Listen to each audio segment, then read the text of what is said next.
Assalamu alaikum everybody. I'm Dr. Sarosh Hashmat Lodi, Chairman Charter Inspection and Evaluation Committee, which is a wing of Sindh Higher Education Commission, and the prime responsibility of this unit of Sindh Higher Education Commission is to ensure quality in the public and private sector universities of Sindh.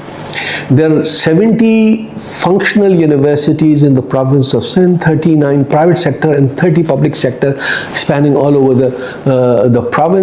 And I am pleased to inform you that you have been selected as program evaluators, and your responsibility will be to assist the Charter Inspection and Evaluation Committee during their inspection and visit of different institutions. And we are going to inshallah start the 10th round of evaluation and inspection from the 10th of November 2025. It is going to be a very interesting yet highly important and responsibility, because whatever your professional input is going to come in is going to help us do the evaluation of the university and advise them of their good performances, as well as if there are any areas of improvement that needs to be attended to. Now, I have been given this piece of paper, and I'll read out some of the responsibilities that we expect you to fulfill. And the first is to conduct the inspection of the universities and the degree awarding institution and their campuses. The second is to ensure compliance of the relevant professional standards. We have developed our own standards as well, and if they are having some professional degrees, the professional organization and regulatory bodies have their own standards. All you have to do is to go and palpate the organization, universities, to see their compliance. Obviously, the quality is dependent on the quality of faculty and infrastructure and students proceed. So we expect you to conduct an evaluation of qualification of the faculty, students procedure, admission procedure, and other relevant course contents. Examination is also a very important thing, and we expect you to review the examination system, and you have to provide an evidence-based report.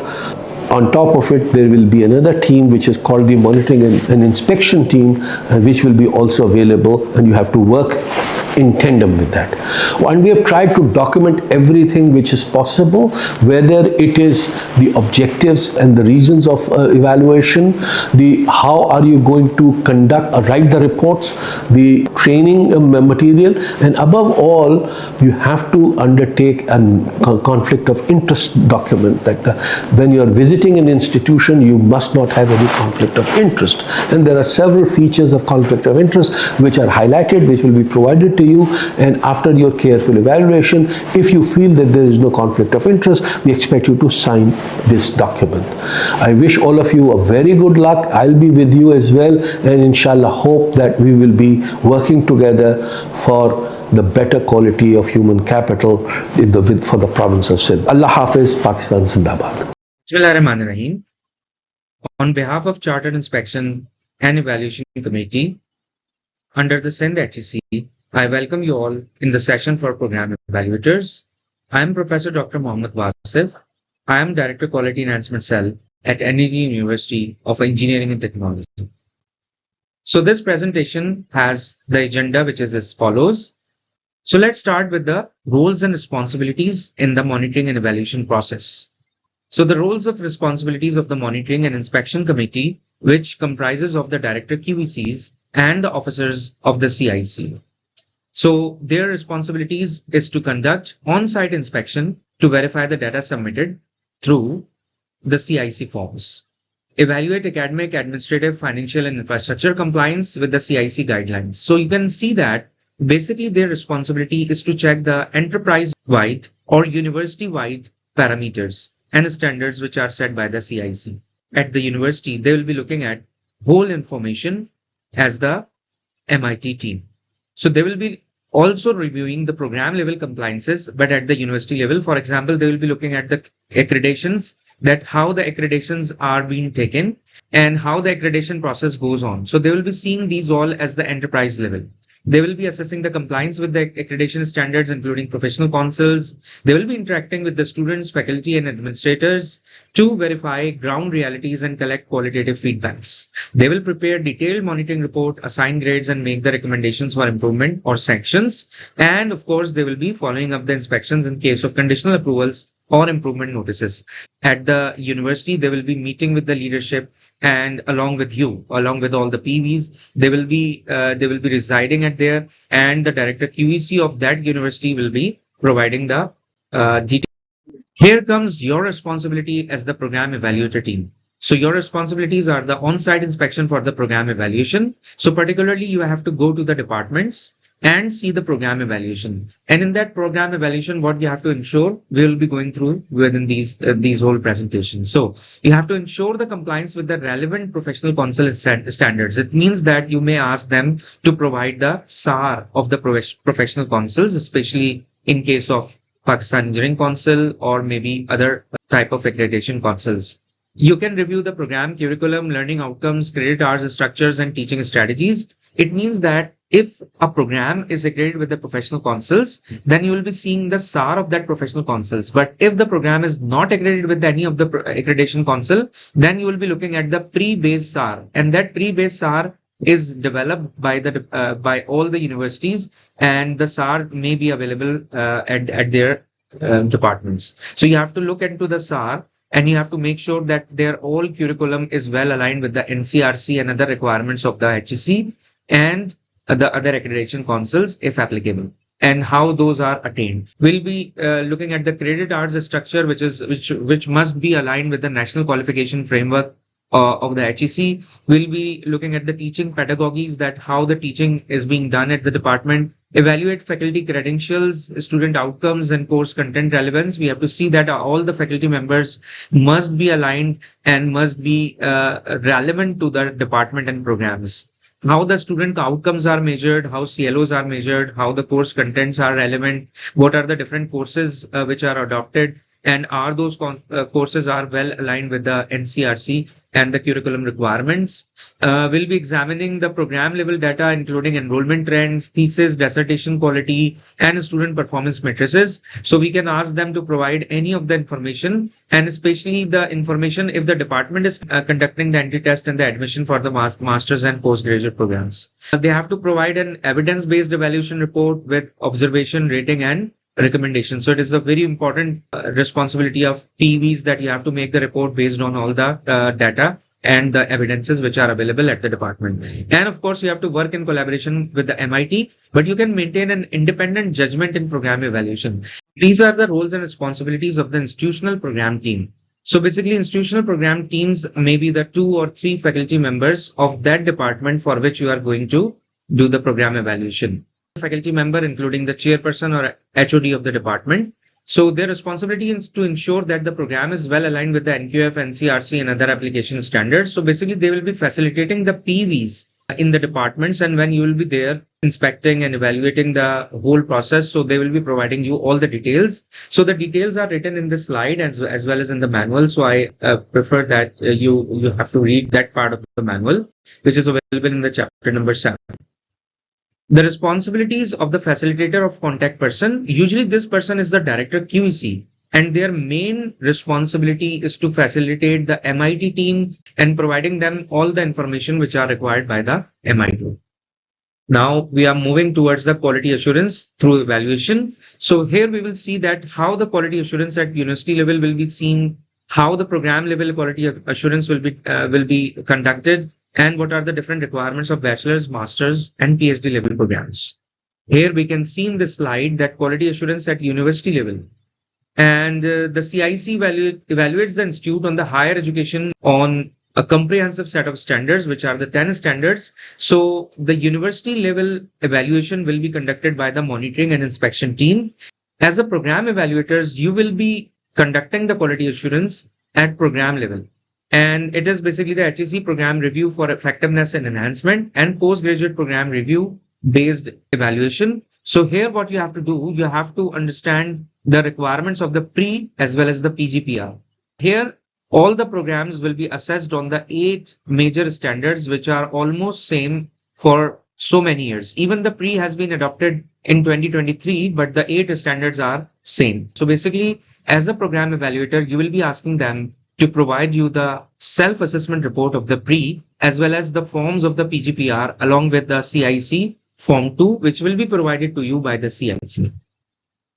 So basically at the program level accreditation, if a program is accredited by any council, so how you will be conducting this evaluation? Basically, in this case, the program in engineering, medicine, architecture, pharmacy, nursing, teaching, education, etc. must be secure and maintain accreditation from the relevant professional councils. So if some of the program which are not accredited by the any accreditation council and that accreditation council is applicable to that, so you may write the observation that why this program is not accredited with that particular accreditation. And in case if the program is well accredited with the accreditation council, then you will go to the detail. You will ask for the self-assessment report, that accreditation council, and you will go through the detail that how the compliance is being made. You may also ask to provide the compliance implementation report that is comprised of the observations of the accreditation council in the last evaluation visit, and you will see that how the compliances are made and all those compliances are in place or not. In this case, all the pass out batches must be and most senior ongoing batch preferably be accredited with the council. So this is a very important requirement.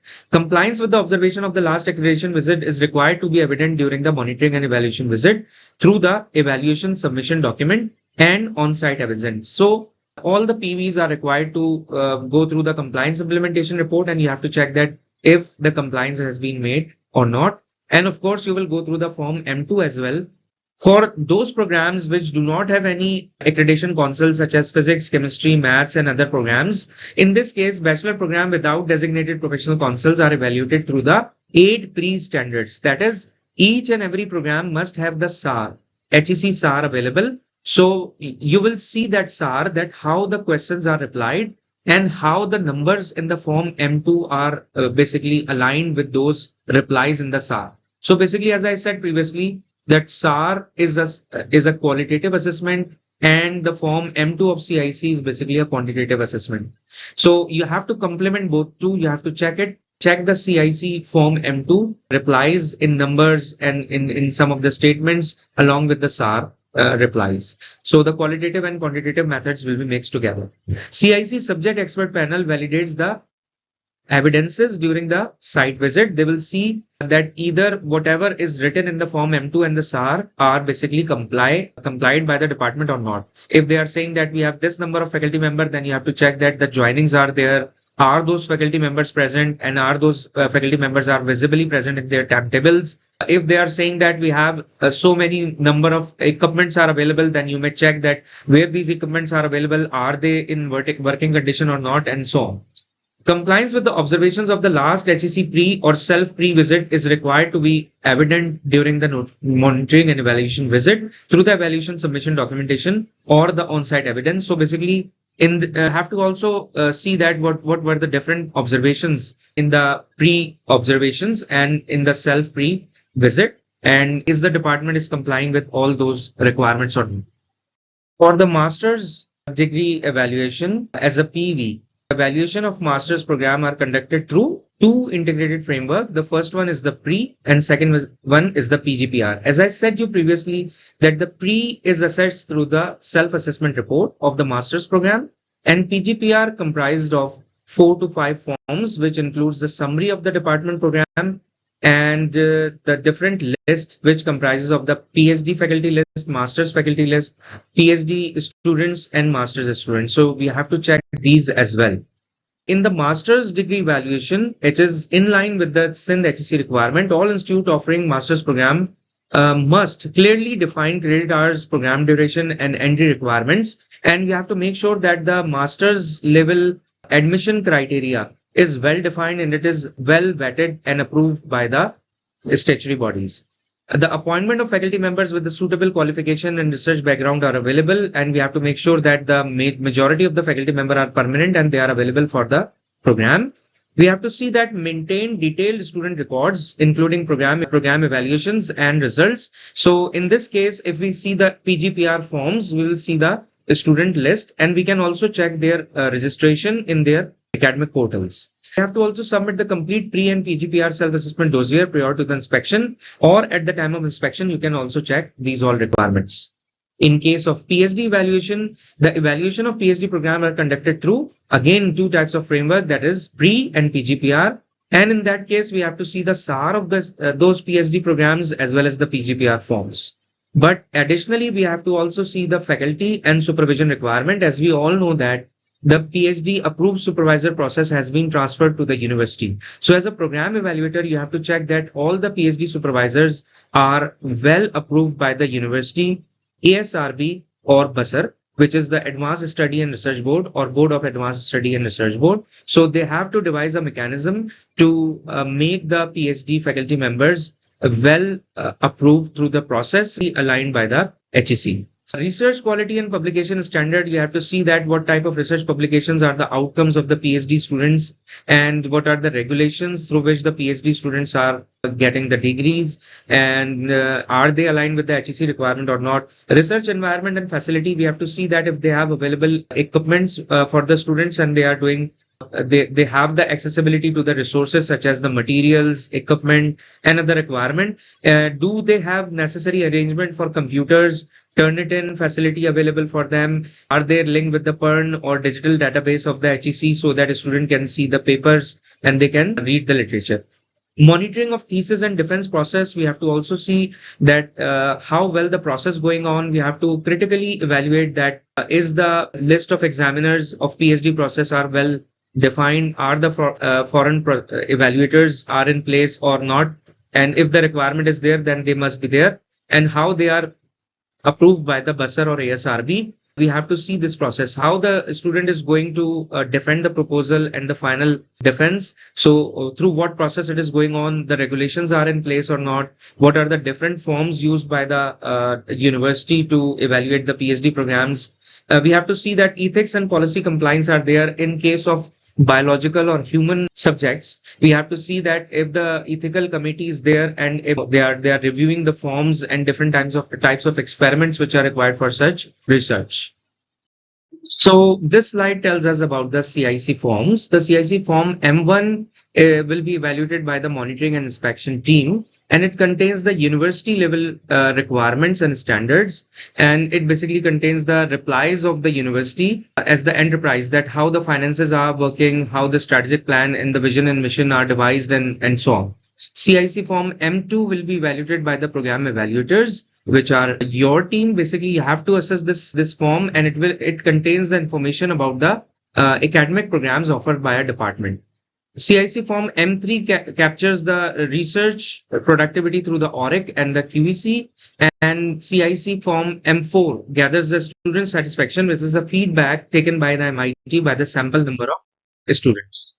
Let's come towards the very important part of this Chartered Inspection and Evaluation Committee's evaluation process, which is the conflict of interest. A conflict of interest occurs when an individual or an entity has competing interests or loyalties that could compromise their objectivity, impartiality, or ability to make fair decision. In this case, if any of the PVs or MIT member or CIEC or HEC member has any conflict of interest, they have to declare that properly so that the objectivity of the evaluation process does not disturb. So, for example, personal gain. A person who is being in consideration for the post in the HEI and he or she has been nominated in monitoring and inspection team or program evaluation team of the same HEI. So, in that case, they will be biased towards that institute or university because they are going to be hired there. So, they will be trying their best to not to have the observation. So, that is the case. I'm not saying that it will happen all the time, but it may influence their decisions and evaluation process. Financial influence. A person is visiting faculty, co-supervisor, or co-PI in a department of HEI, or he or she has been nominated as the PV of the same department or HEI. So in that case, the conflict of interest arises.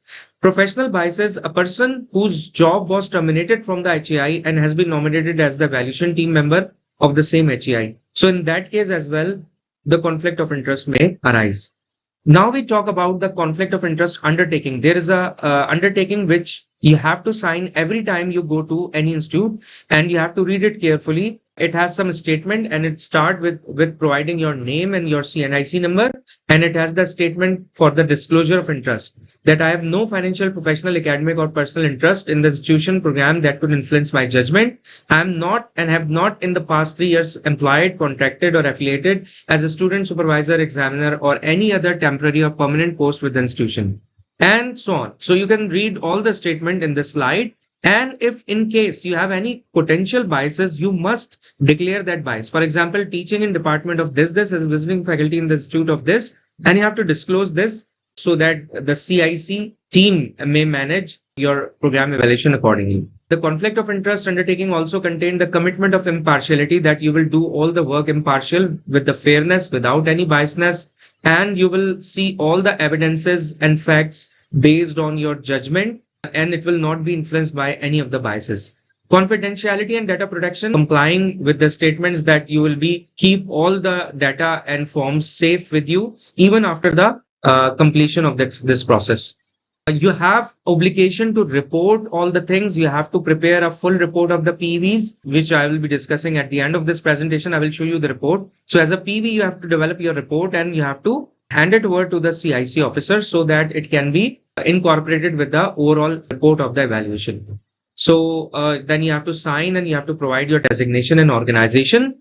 Professional code of conduct, we have to also understand this very important document, which is the set of guidelines or rules that outlines the ethical and behavioral expectations for individual with a specific profession or organization. So these are the very important statements which tells you that what to do and what not to do. The first statement here is the commitment to impartiality and objectivity. It is similar to the code of conduct. You have to avoid conflict of interest. And in case when you reached that university and you found that there are some persons which you didn't know about them, and you found that there may be a conflict of interest, so you can report to the CIC officers and it will be noted. Based decision on evidence, you have to make your observations, you have to make your recommendations based on the evidences. You have to see the evidences in case of documents, in case of tangible evidences, for example, the buildings and the infrastructure, the resources and the other requirements. Will not come to any influence in any case. You will be treating all the people with fair treatment. In the professional and ethical behavior, you will provide the respect and courtesy to the people. Of course, wherever we go, we have to whole evaluation process with respect and courtesy. Punctuality and preparedness is very important. You have to come before the time so that you can talk with the CIC guys, you can mark your attendance, and you can get the necessary documents which are required for the evaluation process. And you have to well prepare for the evaluation, which is the important part of any audit or evaluation process. In the professional and ethical behavior statement, we have to see the accuracy in reporting. We have to report what we have seen and what we have found missing in case the evidences are not there, in case something is written but the evidences are not there. So we have to report it properly in the report. We have to adhere with the protocols of the CIC. We have to see that what are the protocols which are outlined. In that case, you have to read the code of conduct document in detail. No unauthorized action. You cannot make any promises or approvals or commitment on behalf of CIC until you are confirmed with the CIC.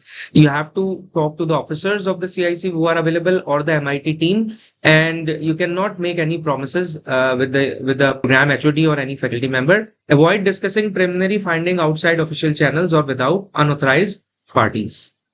To ensure that you safeguard all the information and you have to protect it. You cannot open the data publicly. You have to keep it safe with you. You have to make sure that the data is very important, and the whole observation and the report which you are making, it must be in your possession. It should not be shared with anyone, or there should not be any leak of the data or information. Do not share, reproduce or discuss sensitive details with third parties. The obligation persists after the evaluation concludes as well. You have to do the secure handling. You have to provide all the data and all the observations and the reports to the CIC, and you have to evidences after the CIC process. Evidence will be collected in case of photographs or recording, voice or the video. You have to take the permission of the program HOD or the faculty member for to whom you are assessing. You have to ensure that the whole process should be ethical and it should not be for the personal gain, and avoid writing or marking on any of the document of theirs. You can write on your reports, but you cannot write anything on the documents of the others. Expert utilization, of course, being the expert, the CIC is providing you the opportunity to go to other places and provide them the recommendations. It will be for the beneficial for those programs. You have to make the training compliance as you are going through this video session. You have to appear in an online quiz and you have to provide the replies of that so that effectiveness of this video can be measured. Competence and continuous improvement, feedback provision, share major observation recommendation in writing within the evaluation visit, participate in joint meetings to brief the CIC members, and of course it should be self-reflection as well, that your performance and suggested improvements in the CIC for further evaluations. Report is the obligation. You have to write the report, you have to cooperate with the CIC people, and there are some legal and regulatory adherence that the applicable laws abide as the evaluators, and you can read the details in the guide and the manual as well, and the code of conduct. Finally, the consequence of breach: acknowledge that breach in case of bias, leak, or non-disclosure of conflict may lead to sanctions, including referral to the professional bodies or legal authorities. So it is a very serious matter of the program evaluation. We have to abide with all the requirements of the CIC. And of course, we have to report the observations. In case of reporting the observation, we have to make sure that whatever the observations we are writing, they are very specific. If an observation is related to a person, mention is his or her name, designation, department, and the evidence in which the observations are found. For example, if you are writing that the degree of this person is not available in the personal file, then you must mention his name, his designation, department, and you are asking for.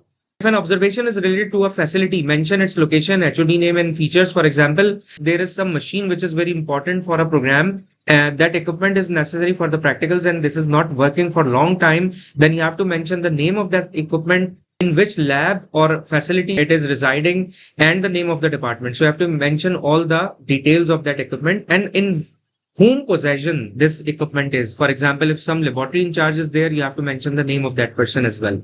If an observation is related to a course or curriculum, mention the course name, its number, and the batch for which it is being offered. You have to mention all the details. If an observation is related to a decision in a statutory body meetings, mention the meeting name, date, and agenda point, and in compliance in specifically. So we have to provide these all details. Now I'll discuss about the program evaluation report, which is to be written and submitted by the program evaluators team.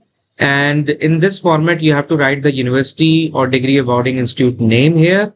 And in the next page, you can see that we have to provide the university or DIA name, for example, any of the university, then the district or city sponsoring body. In case of private institution, we have the sponsoring body, for example, date of evaluation, date of report submission. Of course, this report is prepared by the program and evaluation team. And here we have to write the name of the chairman, CIC, or nominee. You have to provide the name of program evaluator and his or her designation and university from where they are coming. In the next page, it contains the contents. We have to update the contents. After writing the whole report, we have to just right click here and we have to update field so that the contents of this report would be updated. In the executive summary, we have to provide about the department profile, that when it was established, how many students are there, how many faculty members are there, what programs it offers, what are the strong areas, and what are the major areas which need to be improved. We can write some key highlights in bullet forms. For example, the curriculum is well aligned with the NCRC, infrastructure is good or bad, the faculty members, research is conducted or not, number of students, and the quality and standards by the program. Overall recommendations we have to write here as well. We can write in the executive summary so that it must be of one page and not more than that. If we go to the next page, we can see that this section we have to write the findings and observation. And for each of the standard, as in the CIC form M2, if you see, it has the section 1 which takes the data for the faculty and students, number of students, number of faculty members, program offer, and so on. So the report outlines the observation from the section 2, which is the information regarding the program. So here we have to write the commendations. Commendations are the good points, which are the strengths and the best practices in related to this section, and the observations, that what you observed, what are the findings, and based on those findings, what you recommend, that how this observation can be eliminated and how well the program can improve itself. Then you can see that this report comprises of again the repetition of these three headings under the physical facilities standard, then under the academic program standard, the same, then in admission criteria and enrollment, then we have curriculum and so on. So in this report, we have to go through the CIEC form M2, and in all the sections from 2 to 11, we have to provide the commendations, observations, and recommendations. If we do not find any of the commendation and recommendation, we have to write at least no observation or commendation in this section. So you may write none, and please don't leave anything blank, because it will give us the feeling that maybe PVs have forgot to write something in this section. Finally, we have the program-wise best practices, major best practices which are attained by the program. You can write here 5 to 6 or 10 lines, that what are the best practices adopted by the program. For example, a program is well accredited for 5 years, which is the maximum term of the accreditation. So it may be a best practices. For example, if some of the program has the state-of-the-art equipment available in the department and students are well using that, so we can write that. And of course, these are the best practices prominent in the department and are the strengths of the department. Then we may write here the major areas of improvements, observations and recommendations, the major observations and recommendations from all the standards. It means that you don't have to write everything again here, but the 3 to 5, those major improvements which are needed in the department. For example, BOS meetings held regularly, but minutes lack action follow-up.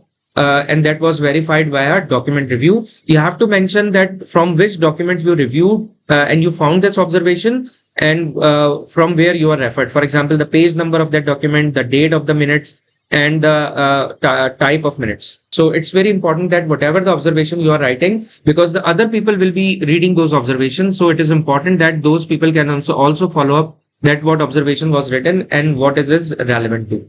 Provide if there are any appendices. It means that if you are using some rough papers and writing some observations, and you are meeting with the faculty members and student, and you are writing their observations, so you have to affix everything here and you have to provide it back with this report. You can also provide the list of the documents reviewed. For example, what documents you have seen, you can make a list of that. It may be a handwritten list as well. Of course, the filled CIEC M2 form, any photograph if you have taken, and student faculty interview summary if you have written yourself, then you have to provide it this report. So that's the end of the presentation. If you want to ask any of the information regarding the evaluation process, or you want to declare something, or you want to have any information, you can contact Mr. Sarfraz Ali Shahani, whose number and the emails are shared with you.